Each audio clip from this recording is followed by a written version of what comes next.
The rain started before sunset, slow at first, then harder, tapping on the windows like it had something to say.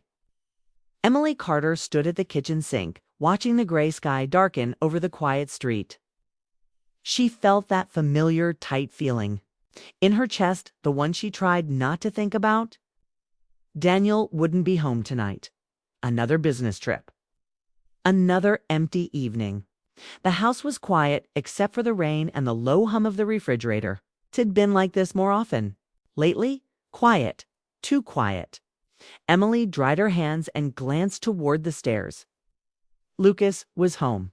She knew because his shoes were by the door, neatly placed, like always. Lucas had moved in 3 months earlier.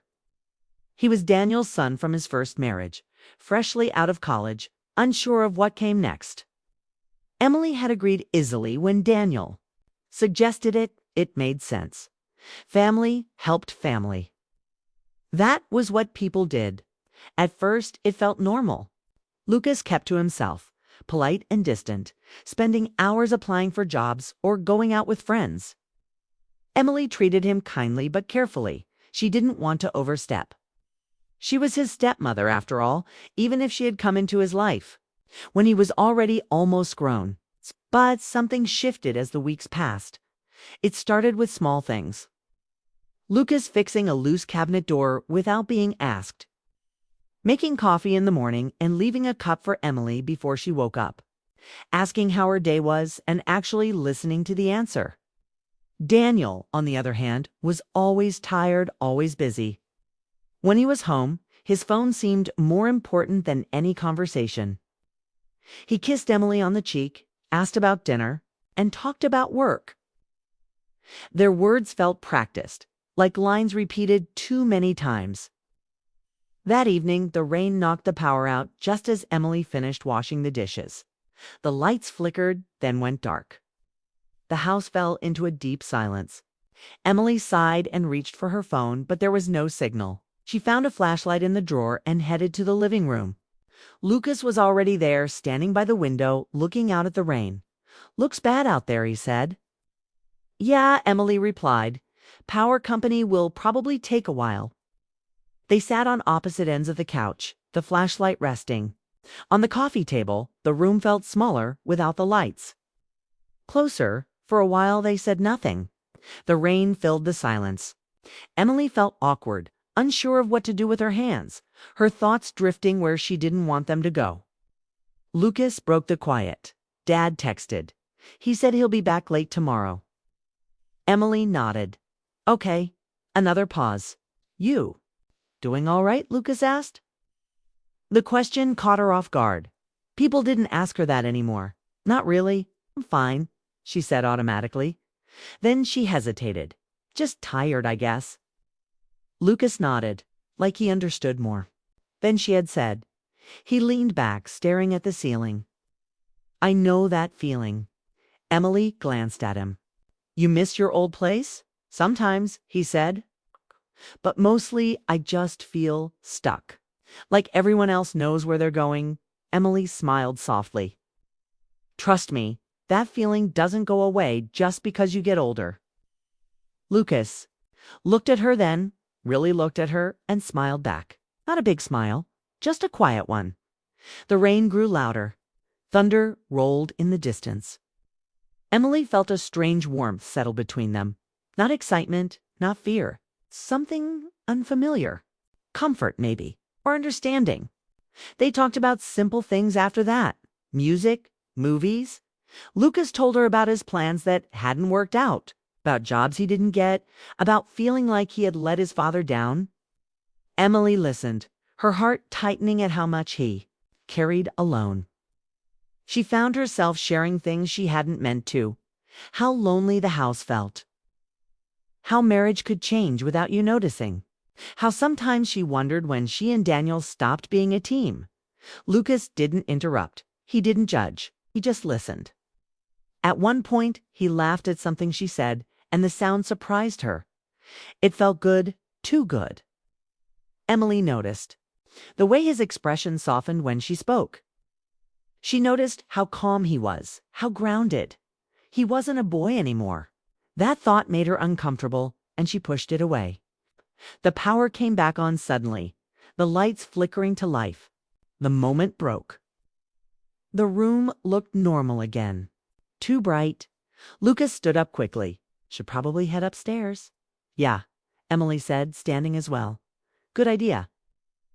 They didn't look at each other as they walked away. That night, Emily lay awake in bed listening to the rain fade into silence. Her mind replayed the evening, the conversation, the feeling she couldn't name. She told herself it meant nothing. It was just two people talking, that was all. But her heart didn't agree. Over the next few days, she tried. To create distance, she stayed busy, ran errands, took longer walks. But Lucas was still there, and the house still felt different when he was in it. They crossed paths in the kitchen one morning, both reaching for the coffee pot at the same time. Their hands brushed. Emily pulled back quickly, her face warm. Sorry, Lucas said. It's okay, she replied, forcing a smile. They avoided eye contact after that. Daniel came home late that week, tired and distracted. He hugged Emily, thanked her for holding things together, and fell asleep on the couch halfway through a movie. Emily watched him, feeling more alone than ever. Lucas noticed. He didn't say anything, but Emily saw it in his eyes. That awareness scared her more than anything else. One afternoon, Emily came home to find Lucas sitting at the dining table. With papers spread out, job listings, rejection emails. Any luck? She asked.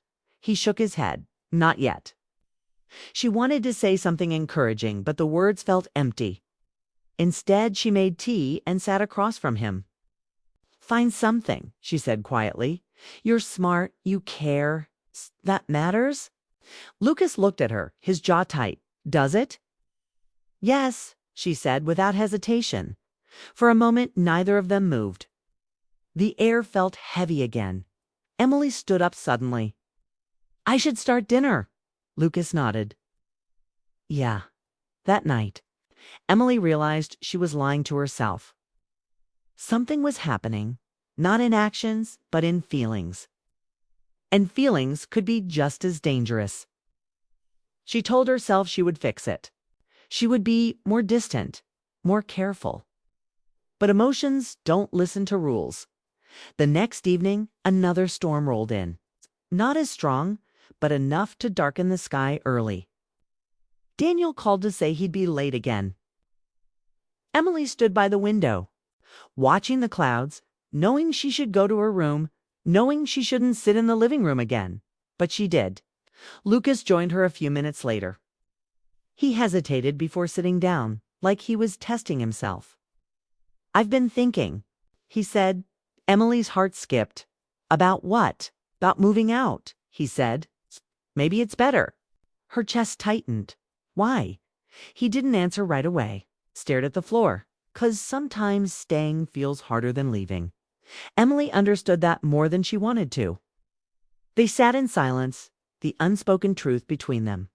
Nothing improper happened. No lines were crossed. But both of them felt how close they were to something that couldn't be undone. Emily stood up, her hands shaking slightly. I think that might be a good idea, she said gently. For you. Lucas looked up, pain flickering across his face. Then he nodded. Yeah, I think so too. As Emily walked away, she felt tears sting her eyes. Not because she was losing something real, but because she had almost found something she didn't even know she was missing. That night she lay awake again, listening to the house settle around her. She knew this was only the beginning of an harder truth. The storm hadn't broken anything yet. But it had shown her the cracks. And once you see them, you can't pretend they aren't there anymore. Lucas started packing the next morning. He did it quietly, like he didn't want the house to notice.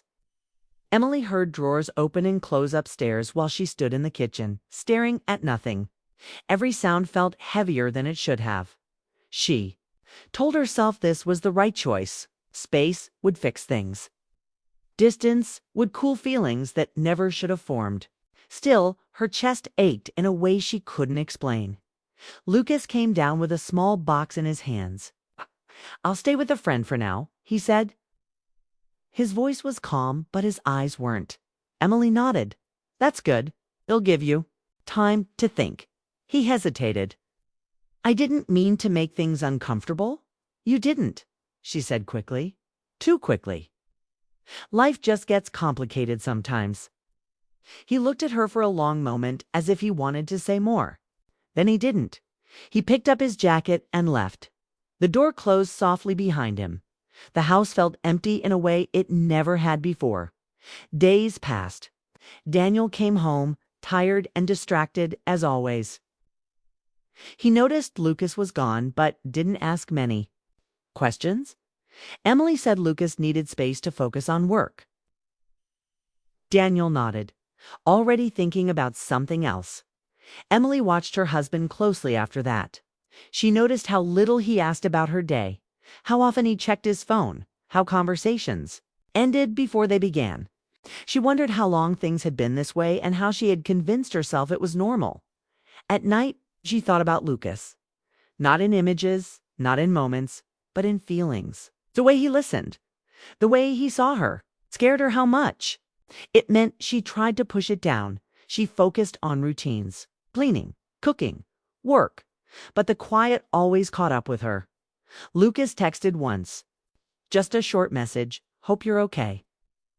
She stared at the screen for a long time before replying. I am. Hope you are too. That was all. Weeks went by. Emily and Daniel moved through the house like strangers who knew each other's habits. There were no fights, no shouting, just silence and polite distance. Emily realized that was worse.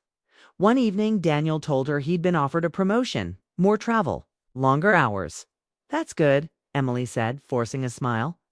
He nodded. I know it's a lot, but it's important. She wanted to ask. Important to who? But she didn't. She just nodded and cleared the table. That night she couldn't sleep. She sat on the edge of the bed, the truth pressing on her chest. She wasn't angry. She wasn't even heartbroken. She was awake. For the first time in years, she was fully aware of how unhappy she had become. A few days later, Emily ran into Lucas by chance at a grocery store across town. He looked surprised to see her, then smiled. Hey, he said. Hey, he said. Hey, she replied. They stood there awkwardly, surrounded by carts and noise. You look good, Lucas said, then quickly added, I mean, you seem well. She smiled softly. You too. They walked outside together. The sky was clear, bright in a way that felt almost unfair. I got a job, Lucas said. It's nothing big, but it's a start. That's wonderful, Emily said, and she meant it. They stood by there. Cars, neither of them in a hurry to leave. I'm glad you're doing okay, Lucas said quietly. So am I, she replied. Then, before she could stop herself, I think you moving out was the right thing. He nodded. Me too. It was hard, though. K.S., she said. They didn't talk about feelings. They didn't need to. Everything was already there, understood. When Emily got home, Daniel wasn't there. A note on the counter said he'd be late again. She sat at the kitchen table and cried. Not loudly, not dramatically, just enough to release what she'd been holding in for years that night. She made a decision. She talked to Daniel the next weekend. They sat across from each other, coffee growing cold between them. She told him she wasn't happy. She told him she felt invisible. She told him she didn't know if love was enough anymore.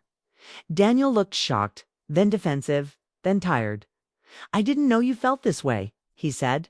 I've felt this way for a long time, Emily replied. They talked for hours. Some truths hurt. Some brought relief. By the end, they both knew what had to happen. The separation was quiet, respectful, sad, but honest. Emily moved into a smaller place closer to her work. She started taking long walks again, reading, breathing, feeling like herself. Months later, Lucas reached out again. Just a message. Hope you're well, she replied. I am. I hope you are too. They met once for coffee, in public, in daylight. Two adults who had survived a confusing chapter. They talked about life, about work, about growth. They didn't cross lines. They didn't need to. When they said goodbye, it was warm and gentle.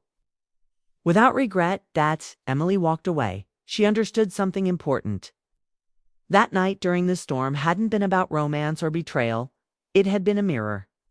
It had shown her what she was missing, what she deserved, what she needed to change. Some connections don't last forever. Some don't even begin. But they still change everything. And sometimes that's enough.